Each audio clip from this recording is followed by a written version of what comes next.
Welcome to Lynn Cullen Live. Talk radio without the static. Email your questions and comments to lynncullenshow@gmail.com. And now your host, Lynn Cullen.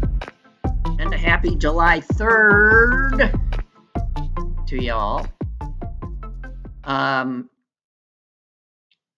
So tomorrow's the 4th. God, it's a very fraught 4th, isn't it?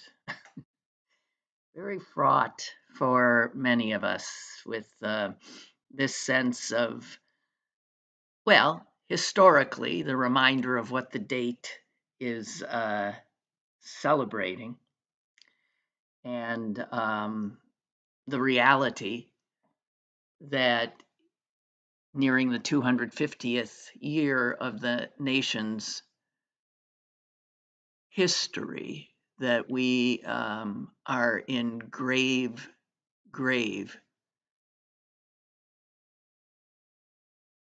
threat of losing that independence that we celebrate today. Independence gotten from throwing off our backs a ruler, one man, who thought he and he only could decide. He only. The government was him. He corporeally represented it and was it. I don't know. Are we up to it? To do what all those years ago our ancestors did? I don't know. And it just astounds me that there are some people still who don't understand the gravity of where we're at. Don't understand how we are literally teetering on the precipice. And for those who don't understand it, I'm curious as to what it is that prevents them from dealing with the reality that is just so clearly staring them in the face. I forgot who it was, but yesterday I read the autocratic things that Donald Trump did just in the last 24 hours. Things that any one of which, I think there were 10 of them. Probably the list could have been longer, but there were 10. And I was aware of most of them. And they had to do with threats of retaliation against media, against political enemies, withholding of funds that Congress had dispersed, all this kind of thing that were unconstitutional, un-American, and how they are now the norm, how very few people even react. Do you react much when he, suggests that the Democratic candidate for the mayor of New York is somehow not a legal citizen? Do you even react? I mean, that shtick's so old. That's how we were introduced to him over 10 years ago when he said that about Barack Obama. But now, this spewer of lies, this deceitful thief, this divider of our nation is in a position to wield the power. he has always craved, and to wield it in any way he wants because he's found out he can. He can.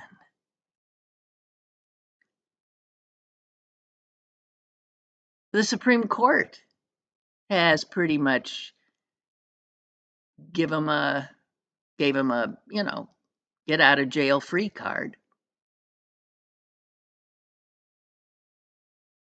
Amazing, really. And there are those who still say, well, we'll have elections. We'll have elections in a year and a half. And while we can't boot him out in a year and a half, we could put Democrats in the Congress and at least capture some measure of political power in opposition to him. We have none now. None. But that remains to be seen whether there'll be elections or whether he will. He's got such a perfect name because you end up having to say it so often, because he'll probably come up with some trumped up charge that we are a nation under assault or invasion, and he needs to declare a state of emergency and insurrection acts and God knows what else, and police in the military in the streets, and elections postponed.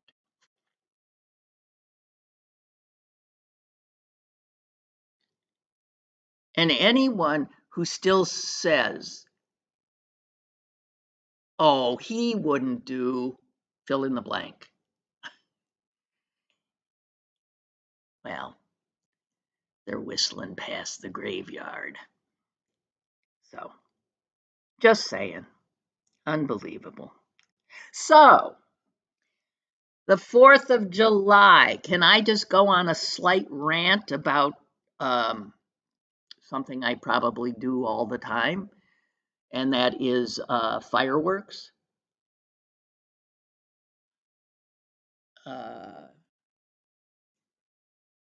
Obviously, I have some pretty powerful evidence on the news right now. That extraordinary explosion in Northern California at a warehouse that was storing fireworks.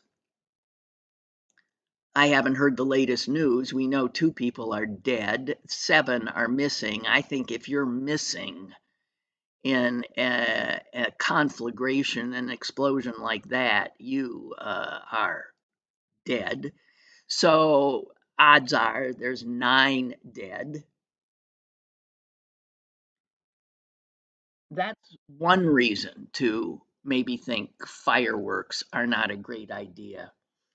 But over 9,000 people are often grievously injured every year. Celebrating the 4th of July. Firecrackers, sparklers, bottle rockets, all those things.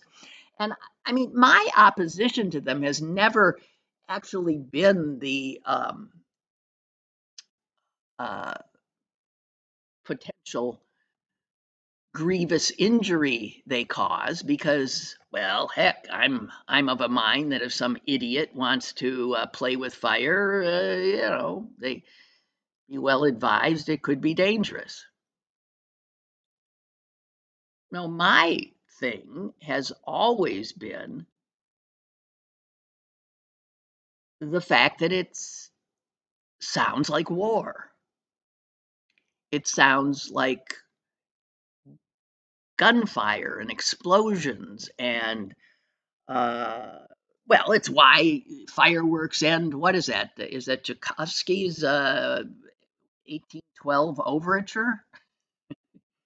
Which is 1812 is about a war, and then bang, fireworks. So the celebration of the pyrotechnical aspect of war is just beyond me. I don't get it. The bombs bursting in air. I don't get it. But obviously, given our national anthem, we are a country who just is enthralled. Here's the other thing, there's the two biggies. And anyone who's ever had an animal, a pet, that is terrified, the 4th of July becomes like this horror show where you spend evenings, because it's the 3rd, the 4th, the 5th, the 6th, as long as the supply lasts, to whatever idiot in your neighborhood is in love with setting them off. I had a dog once who literally shook, just uncontrollably shook. His teeth rattled. There was no comforting him. I mean, thunderstorms would do it. Nothing I could do about thunderstorms, but fireworks? And then wildlife, it turns out. Like we give a damn, huh? Wildlife are spooked and freaked. They think there's a threat somewhere, ain't quite sure what it is, but yeah. And so just the anxiety created, it doesn't take any pleasure away from those of you who love the pyrotechnics. It sure does me. Or the people who would say to a veteran, thank you for your service.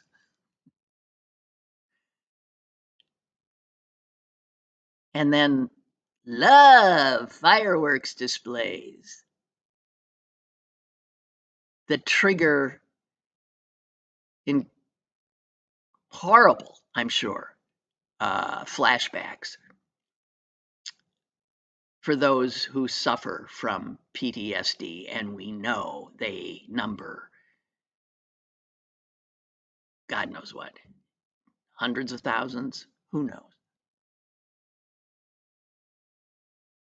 So in celebration of the of our country, we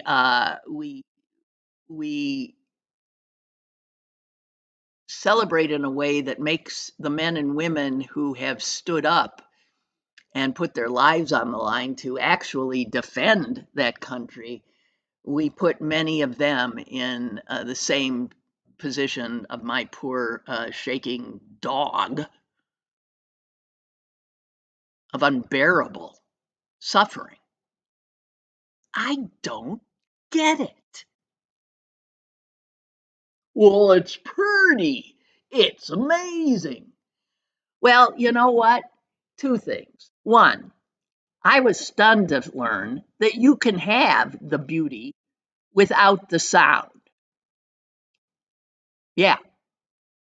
I also, in this day and age, know that light shows, and all this other technological stuff can put on an even more extraordinary display than any fireworks display. And no animals, nor veterans, nor wildlife, nor people will suffer in the process.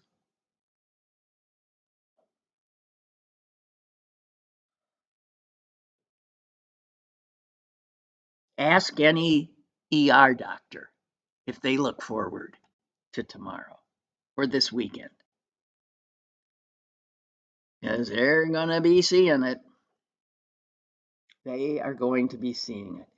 And then for the people who actually are concerned about the environment, you know what fireworks spew into the environment? It's a list of toxins that are, of course, helping to destroy our environment.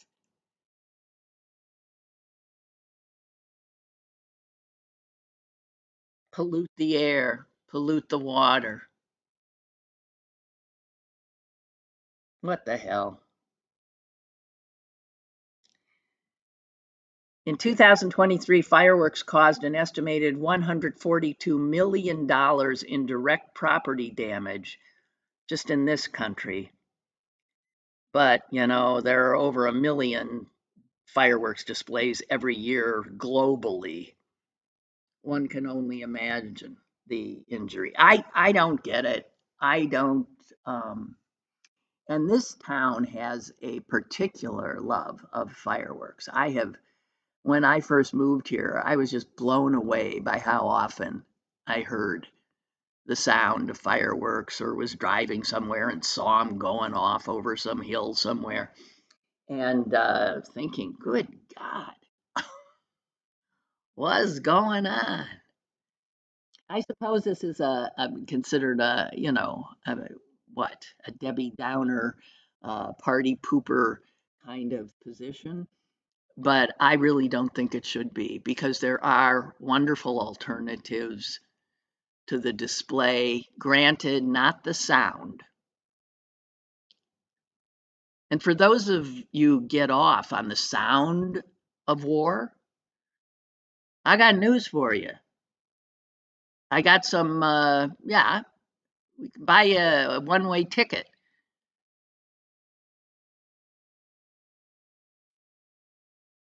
You like pyrotechnics?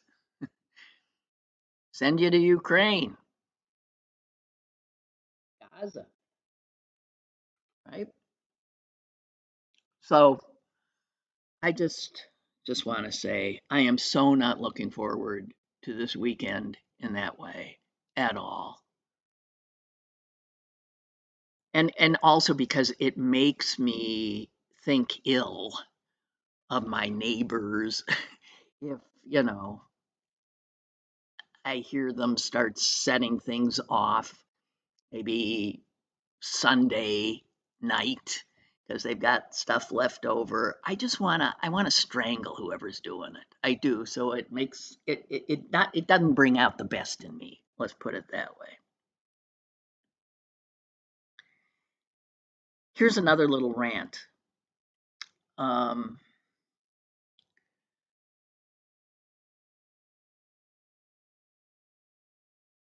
Oh, Ben writes before I get off this. I was discussing this with my wife a few days ago. Why not drone shows instead? They can do amazing things, much more amazing than the fireworks, yeah, and without the environmental impact. Well, I would imagine eventually we'd catch up to that at some point, but I just don't know.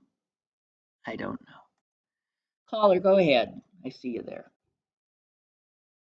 Good morning. Morning. I have serious stuff in front of me. I have light stuff in front of me. What would you prefer? Let's start with the serious so that we can end on light. All right. I wrote a little commentary about the 4th of July for tomorrow. Okay. Tomorrow we celebrate our nation's birthday. But what are we really celebrating? Is it a government that's kind and good and always looking out for the betterment of its citizens? Is it a government with a leader who always shows presidential dignity? Well, maybe it's our long tradition of politicians showing political and moral strength to do the right thing.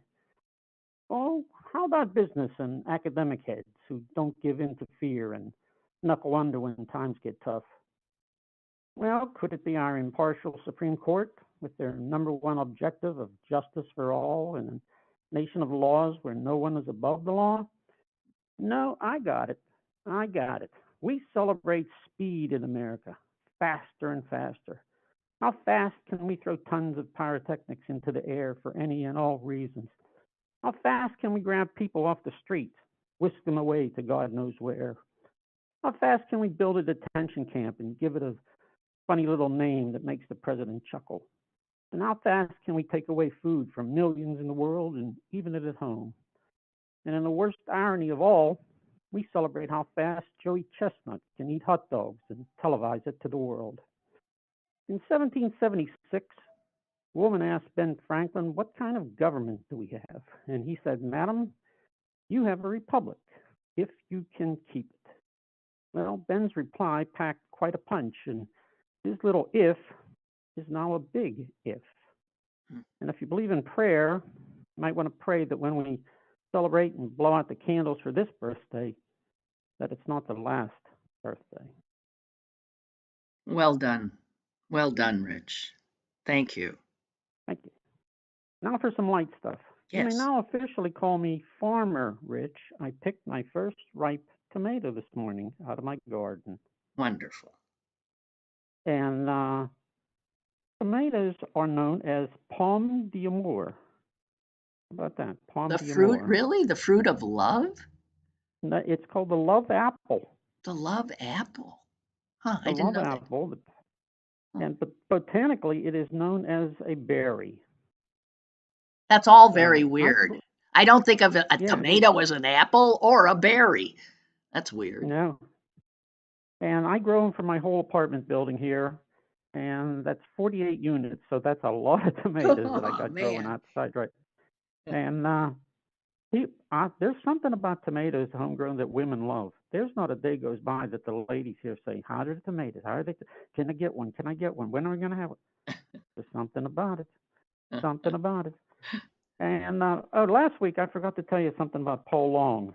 Yes. You really know this. You know this story. Did you know Paul Long was a baseball broadcaster? He No, broadcast pirate games. no, I've forgotten He that. What? he he broadcast pirate baseball games for at least 5 years and maybe as many as 8.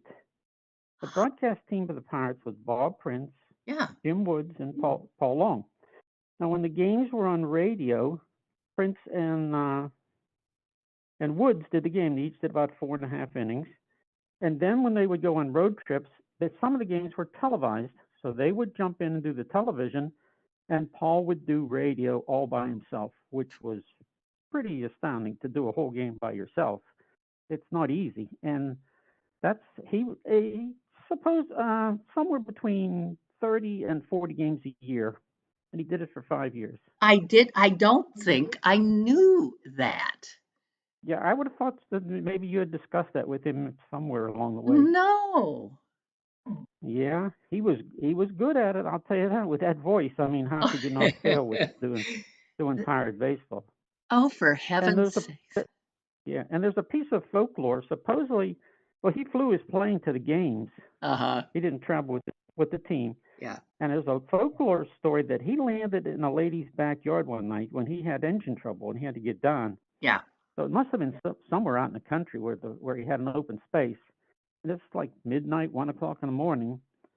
And supposedly he went up to the door, knocked on the door, and a lady answered, and he said, "I'm Paul Long. May I use your phone?" And supposedly this is a story. She said, "No, I watch Bill Burns," and closed the door.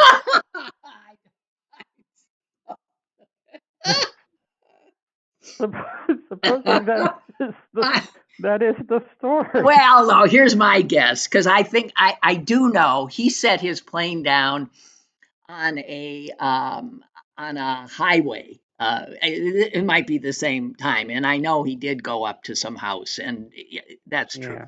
Well, It sounds to I hope me like like he figured this is a good it's a yeah, good setup for I a think joke. so.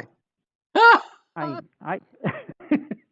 I can only imagine somebody slamming the door and saying, "I watch Bill Burns." That is funny. So That that is was funny. a good one. I had to get. That's been bugging me all week that I forgot to tell you about that Paul Long story. Well, thank you for it. It's good a week late. Thanks so much, Rich. All right. Well, have Thank a you. happy, quiet 4th this Yeah, morning. yeah. Well, quiet it won't be. You too. You Okay, too. bye. Thank you. Bye-bye. I'm so glad, Rich. God bless you. Um, so I was gonna do another. That's. I was gonna do another rant. It just doesn't seem right. Let me do because he's brought up uh,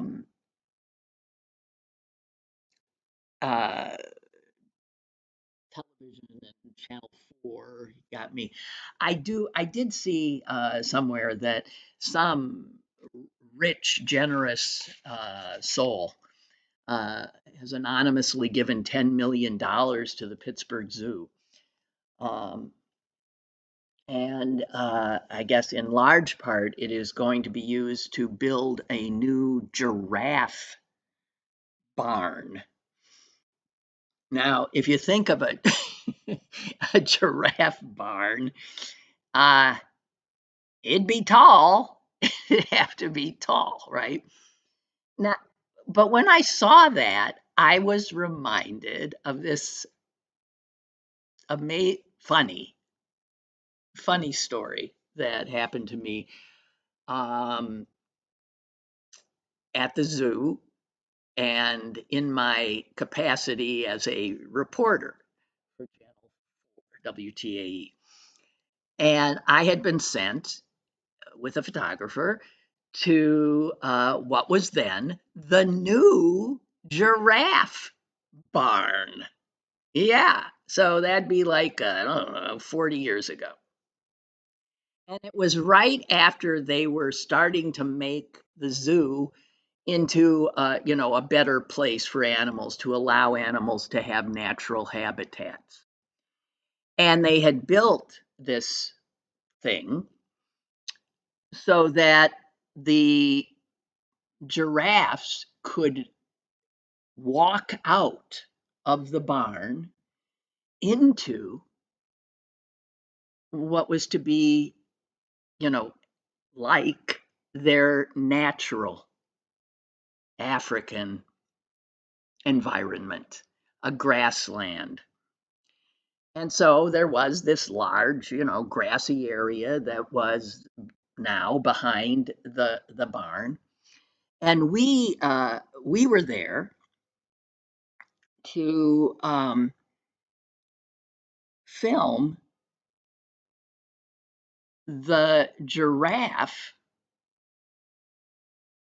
walking out into onto grass for the first time, into his or her natural habitat. I can't remember which. And so we got there and we set up, and the doors were open, and the giraffe, this magnificent animal, went up to the opening with the world opened up in front of it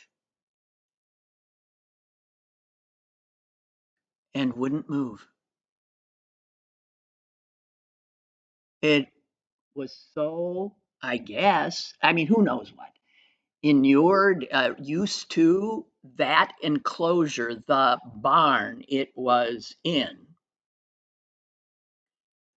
that the open door was not, or frightened, I don't know what the heck, but the person from the zoo was not about to, I guess, startle it out or anything. He said, we're just going to have to take our time.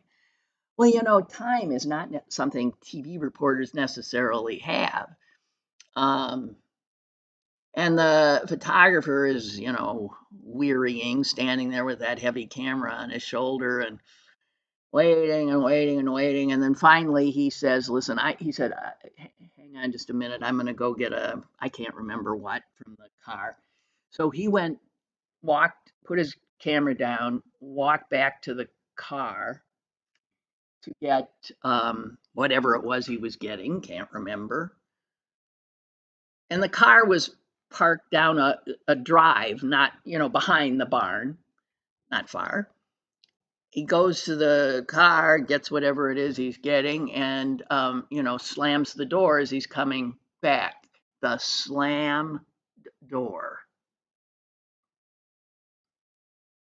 startles the giraffe, and the giraffe bolts into the savannah. The photographer, he bolted for the camera, but he missed the moment. He caused the giraffe to leave the building, but we didn't have the video. We've been standing there endlessly waiting for. So anyway, when I saw 10 mil anonymous gift, by the way, may I say about somebody who gives anonymously like that, that is a truly, that is laudable. Most people give and they want to be recognized for their generosity. They do not give anonymously.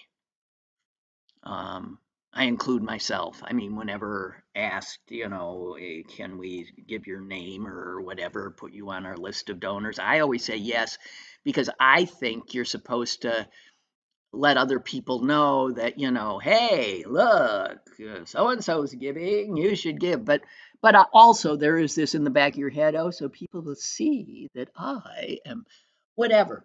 For people to give huge gifts like 10 mil and not want, I think it must be a higher form of bespeaks a better person, unless they're on the run from the law. I don't know. Whatever. So anyway, that was my giraffe story. And man, that animal bolted. I mean, slam, pow, out it went. And the other thing that I found that day that I guess I hadn't known, because we did take shots of that. We were up and close to the giraffe when it was still stuck. But I didn't realize their tongues were black. Their tongues are huge, but it is black. What a glorious animal. Okay, so here's the rant I wanted to do, because this happened just the other day. A wonderful woman I know was at, I guess, a bar, a place where people went to eat and drink. And it was really busy. And she, I guess, needed to get the barmaids or somebody's attention. I'm saying barmaid because I know it was a woman. And there was no attention to be had. And she said, so I got up and I went over to where she was, and I touched her. Her back was to me, but I touched her on the shoulder to get her attention. And it got her attention. The woman wheeled around and she said, whatever, we need our check. We have to go, whatever. She was told later by the owner that the woman she had touched had complained that she had been inappropriately touched. And my friend was beside herself. She said, how could I? Oh my God. She was so upset because she is the last person in the world to want to cause anybody discomfort. Just not who she is. Quite the opposite. And the owner said that they were going to look at, I guess they have security video to see if they could see how that he, as an employer, had to take this complaint by his employees seriously. And he was telling my friend, and my friend is beside herself. I said, well, I can assure you that whatever tape he's going to look at does not show you in any way touching her inappropriately. It's not something you do. And she said, but I do touch people. And I said, I do too. I do. I realized since touching has become something you're not supposed to do anymore, I said, I've realized I'm a very touchy person. I'm talking to somebody and I need to, you guys are lucky you're not physically here with me, because I'd be reaching out, I'd be patting you, I'd be touching your any body part well, that's not true, that I could get a hold of for a minute. That's who I am. It's what I do. And I realize, as my friend now has, that we have gotten so nuts that some people, I guess there are people who don't ever want anyone touching them. And they live in a time in our culture now in which they can complain if a non-assaultive touch occurs to them. No ill intent, no whatever. And I want to just go on record as saying, I'm sick of this shit. I understand what assault is. And putting my hand on someone's shoulder is not assault.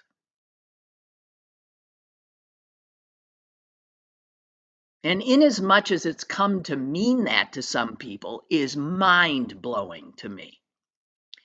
And it also, I saw today that the governor of New York has suspended her press secretary because some man on their staff said he had been inappropriately touched by the press secretary.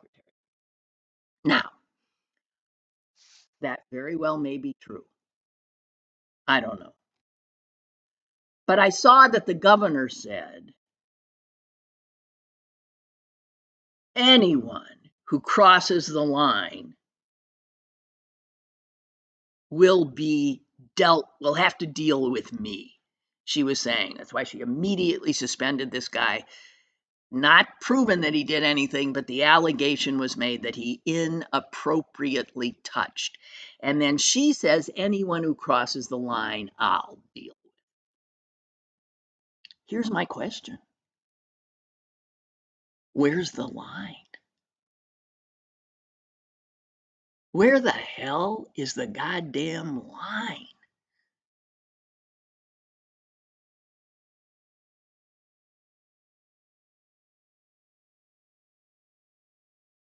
I don't want to live in a world where people are afraid to touch one another. This, by the way, also brought to you by the left going over the line. And it reminded me of two encounters I've had in the last month, both times walking my dog, both times encountering someone I hadn't seen in a while. One a male, the other a female. The male said to me, please, I hope you don't take offense, but but I wanted to say, you're really looking good. And I said, why the hell would I take offense? Thank you. Now, where have I understand the fact that someone wanting to tell you you're looking good has to preface it now with an apology lest I take offense. How dare you say I'm looking good? And what would be the offense I would take? I was trying to figure it out. Well, obviously, that what? He's coming on to me, which he wasn't. Two, that uh, he has no right to in any way comment on my physical presence. Is that now a thing? I'm asking because I don't know where the goddamn line is. And I'll tell you, it's gotten out of control if that man had to apologize to me before he said, "You're looking nice, Lynn." And then I bumped into another person, woman. And she too wanted to say I looked nice. And she too prefaced it. What the hell is going on?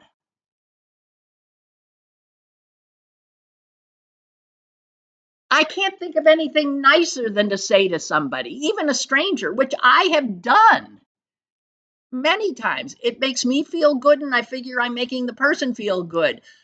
There was a state store clerk, an older woman, one day. She was beautiful. I looked up at her, and she was so beautiful.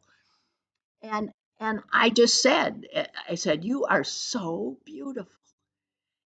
I wasn't coming on to her. I wanted her to know she was beautiful, and I appreciated it, and I saw that. And old women aren't often told that. She smiled. I guess if I'd said it to the wrong woman, I could have what? Been accused of what? Inappropriate comment, unwanted compliment, uh, talking about her. Jesus Christ.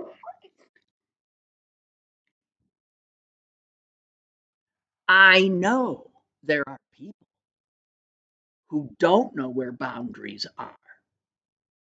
But when we start creating an environment in which people are fearful of reaching out to one another in either a tactile or a verbal way, not in a threatening way, then we're out of our fucking minds, excuse me.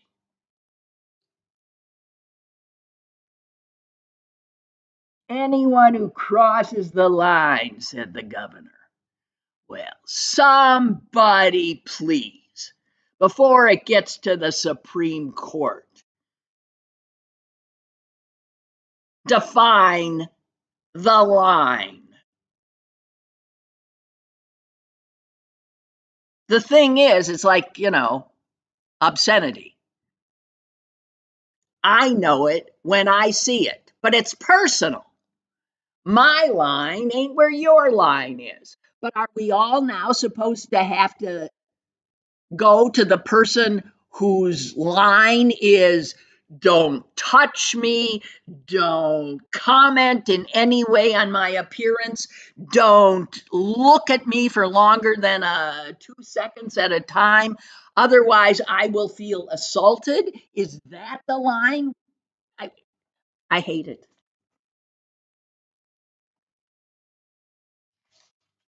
I hate it.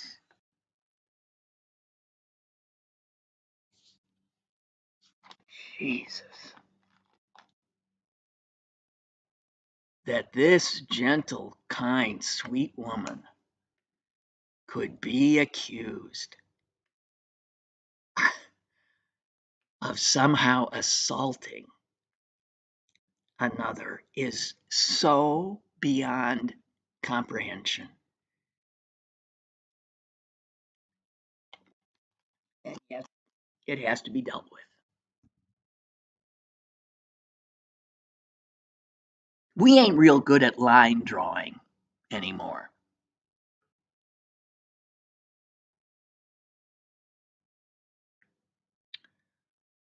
Okay. What else I got here? Do you know what Caitlin Clark, the WNBA star? Do you know what her salary is? I just saw it today, and I was so blown away I couldn't see straight. Caitlin Clark, $78,000. Caitlin Clark, who those who follow professional sports, well, I'll read a quote from one in this article I just read. I think her overall monetary value to women's sports would definitely start with a B, definitely in the billions. She is worth billions. She is being paid $78,066 a year. That's a rookie contract. Yeah, she's got endorsement deals and all that, but what?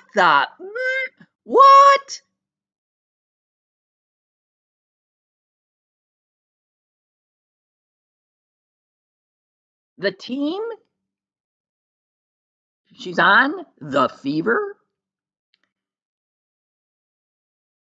the valuation of that basketball team has increased in the last year since Caitlin Clark came aboard, has increased 273%.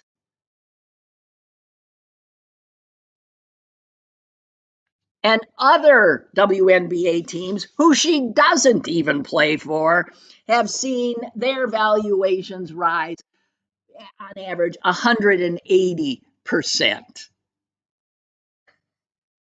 Because she has just blown up television ratings, attendance, merch sales, all of that. And she's getting paid $78,000 a year. I just can't believe it. Milton writes, up late, when moved to compliment a woman on her appearance, I begin with a specific element to test the waters, so to speak. Wow, that's a great color on you. And then I wait a beat. And I guess if you don't get slapped, you then say, you look great today. But do you see what I mean? Why should you have to feel that anxiety about a compliment? I understand a man to a woman, maybe a man to a woman but see, the guy I encounter. Oh, shut up. I don't want to. The guy that is like an old friend. Nothing between us, nor would I think for a minute. Jesus. And here's someone else saying, as a man, I welcome looking good compliments, if only they were true. And yeah, and coming on. Wish somebody was coming on to me. But I never offer the looking good compliments to others out of fear, unless it's a close friend. Well, I just want to say that's what I'm ranting about. That's so sad. And that's brought to you by, I think, so-called feminism run amok. Lefties run amok. It's another reason. These are the little things that end up helping a guy like Donald Trump get elected. Where you wonder why the Trump voters feel like their freedoms are. I mean, it is stuff like this where, they say, yeah, you can't even say anything to anybody anymore. You get accused. And in that regard, they're right.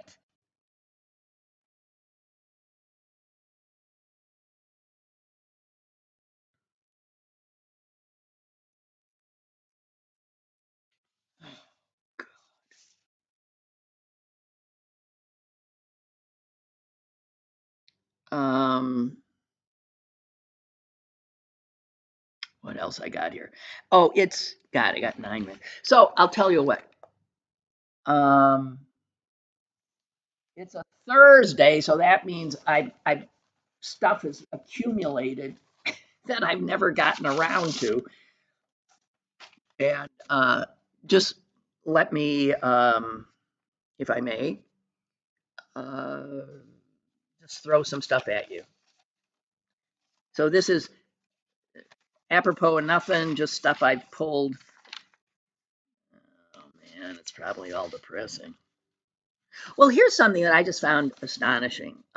So I don't know if you recall, of all the people are increasingly being detained coming into the U.S.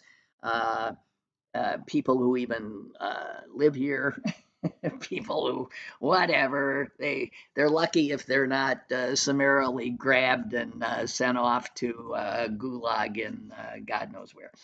But one was a Russian scientist, a woman, Sinia Petrova, who I think she was flying into Boston. I forget, is she at Harvard?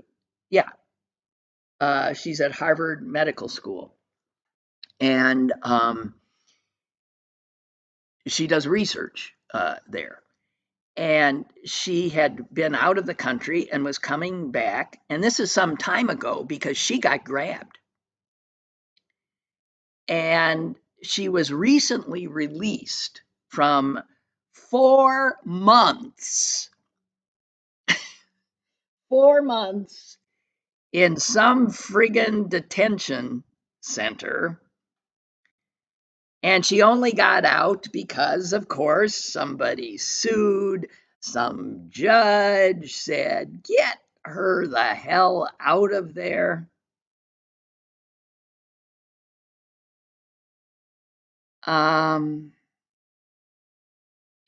It says here her victory is a temporary one. She is still facing prosecution, and the Trump administration began deportation proceedings against her about 3 months after they initially nabbed her. And she has been accused of criminal smuggling charges.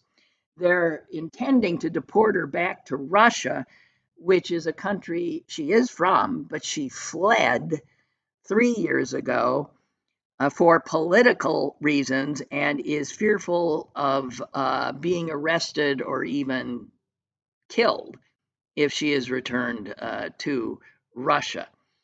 She, as I said, is a scientist, good enough that Harvard Medical School said, hey, come on, love it, love to have you. The reason she's accused of smuggling and got nabbed is she was on a vacation. She was in France, and another scientist at a laboratory in Paris that is affiliated with Harvard said to her, hey, Senya, would you carry back to Harvard these frog embryos?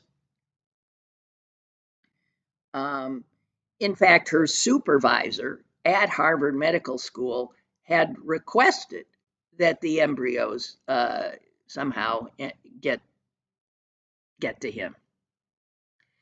And it's because, what did they need frog embryos for? Well, the Harvard lab is investigating the earliest stages of cell division in hopes of staving off damage from disease or aging.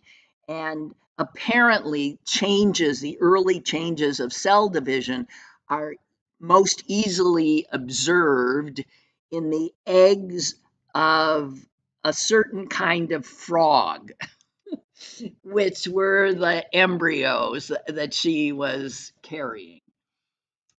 For some reason, in those frogs, those cells are larger and hardier, and so they're just ready-made for scientists who want to, unleash the miracles going on inside them. Her crime? She failed to declare the embryos when she entered the US. Now, normally, all right, that would be a minor infraction. There'd be maybe a fine she'd have to pay. Instead, her visa was canceled on the spot and she was taken into custody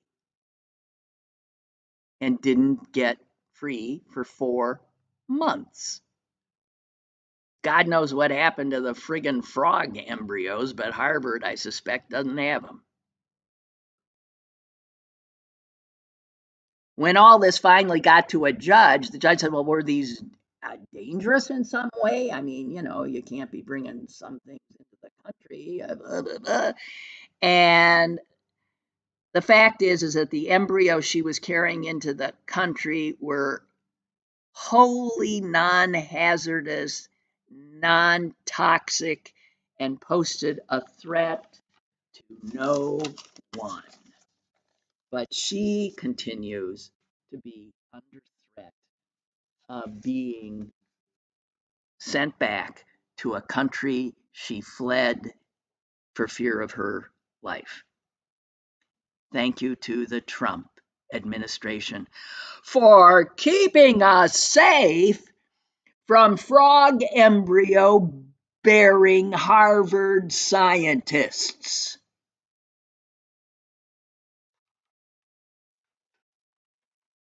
Oh, here's one I love.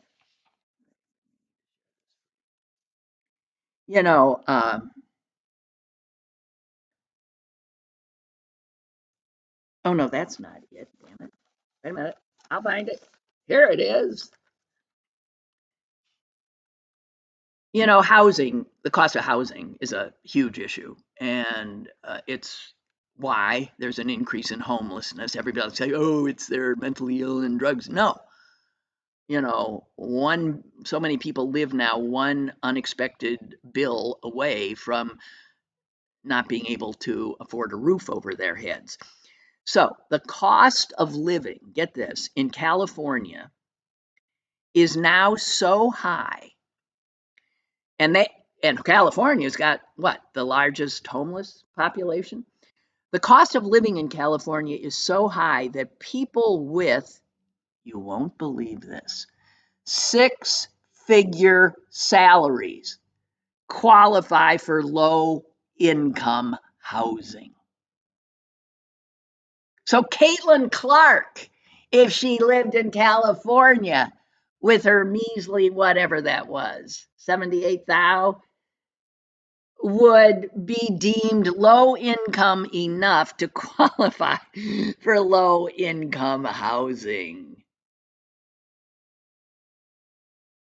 In Santa Clara, anyone making $117,000 or less can apply.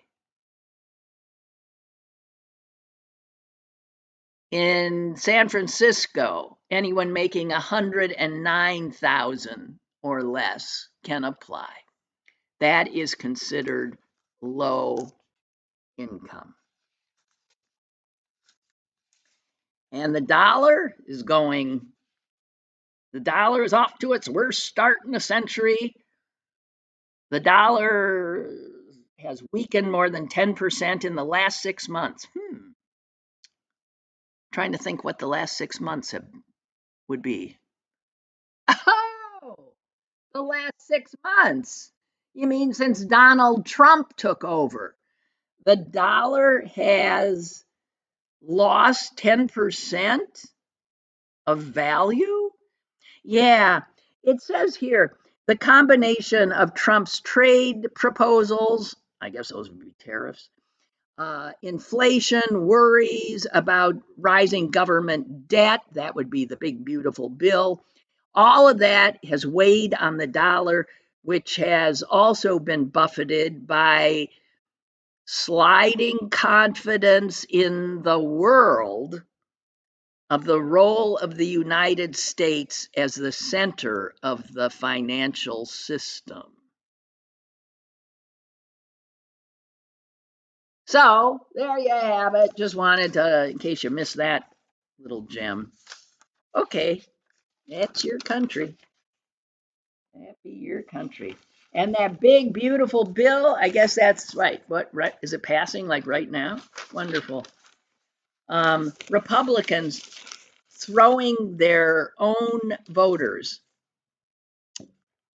off the. I just can't believe it anymore.